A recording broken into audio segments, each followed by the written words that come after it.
Did you know that I've never had a Red Bull before? Oh.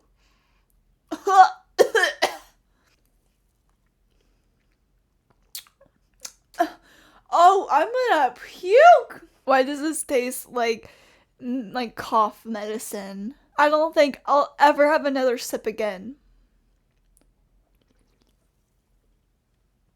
Ugh. This has 50 grams of sugar in it. I'd rather have a nice, delightful piece of cake than this whole darn can. So I was watching YouTube like the addict I am, and in my recommended, I saw this stunt done by Red Bull where a man jumped from space with just a parachute. I don't think you just heard me. A man jumped from space! And I was like, whoa, that's so cool. That must have just happened, only to find out that it happened 10 years ago. I'm sorry.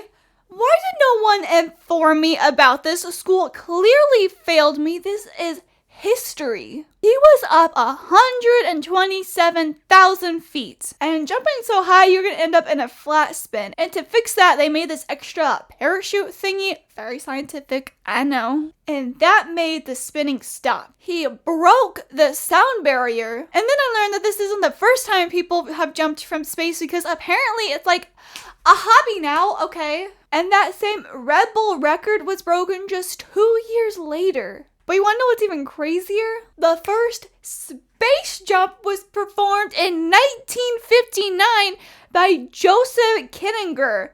Huh? No one tells me anything. Did you know about this? I had no idea. Am I going crazy? Okay, let's calm down. Except I can't calm down. Why am I only hearing about this? So then I fell into the rabbit hole of Red Bull, and boy oh boy did I find some very interesting stuff. That man that jumped from space for Red Bull, Felix Baumgartner, he likes to jump, like, a lot. He's even done illegal jumps on buildings where he did not get permission, because why on earth would someone in their right mind allow someone to do that? He snuck in as a security guard and then had a little briefcase with a camera and parachute in it, proceeded to go to the very top of the building and then jumped down without being caught. What?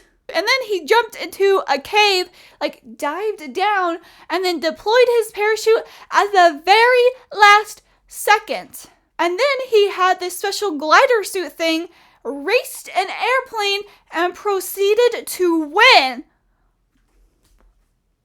Huh?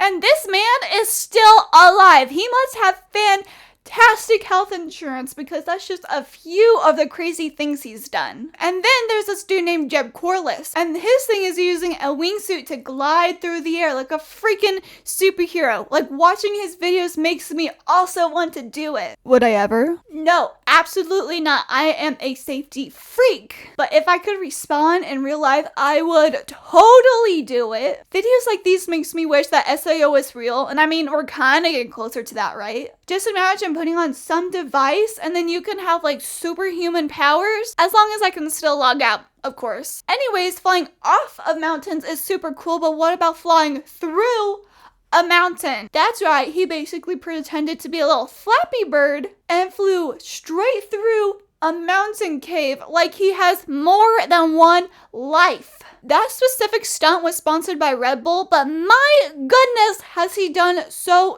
much more.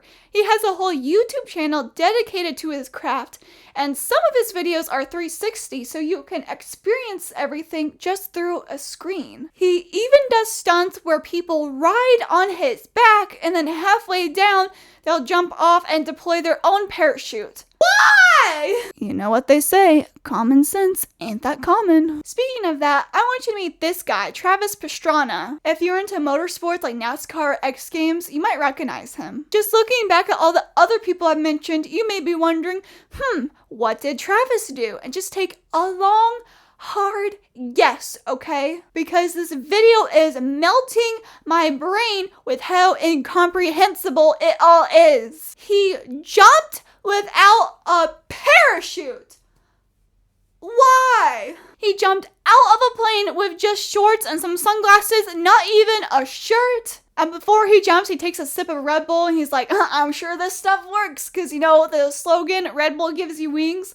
Genius, honestly. And there are a few other people who have done this type of thing. Mad people, oh my goodness. But the backstory of this is absolutely ridiculous. So back when Travis was sponsored by Red Bull, he was like, I want to do this jump, help me do it. Red Bull has some amazing skydivers, and at first they were into it, but then they realized how freaking risky it was, and they think that Travis wouldn't pull it off and he would probably die. Red Bull said that. The same people that have done all these other crazy stunts. So when Red Bull says no, you know it's pretty bad. Now, Travis is a very ambitious dude. He wasn't about to give up because something was too risky.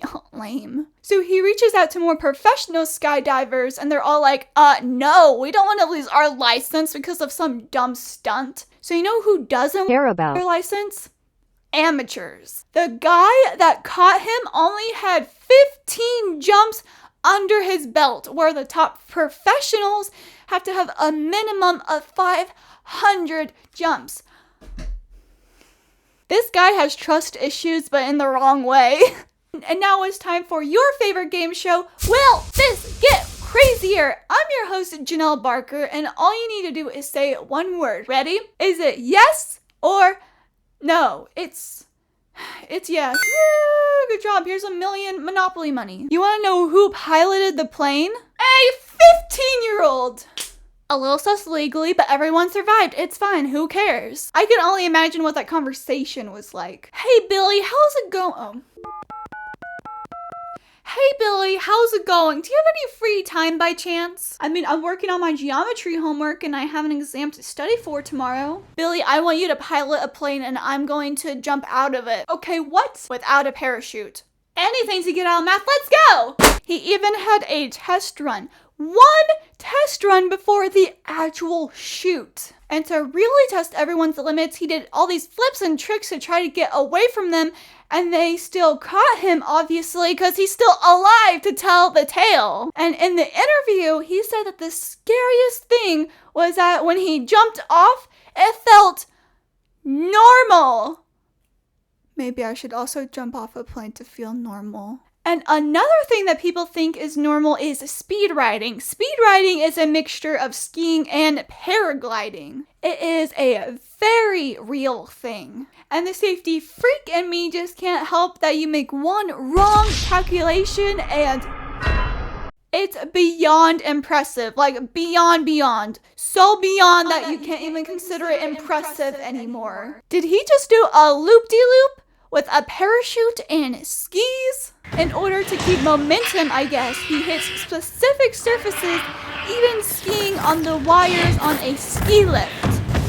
Why is this a thing? Did we just get bored of normal human activities? I guess we did, because here we are. Can this video get any crazier? And to that I say, can you really outdo jumping from space? But don't click out of the video yet. But if you do, you might as well click that like and subscribe button on your way out. Here are some honorable mentions that were favorited by you guys. Skiing the world's longest rail of 506 feet. Super impressive. I can barely walk without tripping on my own feet while sitting down. Flug tag, which is an event where people build their own creative homemade flying machines, and then they have outfits that match. And the current world record is held by the Chicken Whisperers and flew an astonishing 258 feet. Maybe I should go out more. This looks like fun. A friend of mine won the women's race up a ski hill and the ramp for ski jumping. I know it's not a stunt, but it's pretty impressive all the same. Red Bull 400 Ironwood. I had to look up what this was, and basically it is how they describe it. You are basically going up the world's steepest hill. I didn't even know that was a thing. My legs just gave out just looking at that. Oh my goodness. Does drinking it count? Who knows what that stuff is doing to your body? And to that I say, I can drink a gallon of milk and be fine, but energy drinks, one sip? Ugh. and it's Chernobyl. Cheers. Thanks for watching.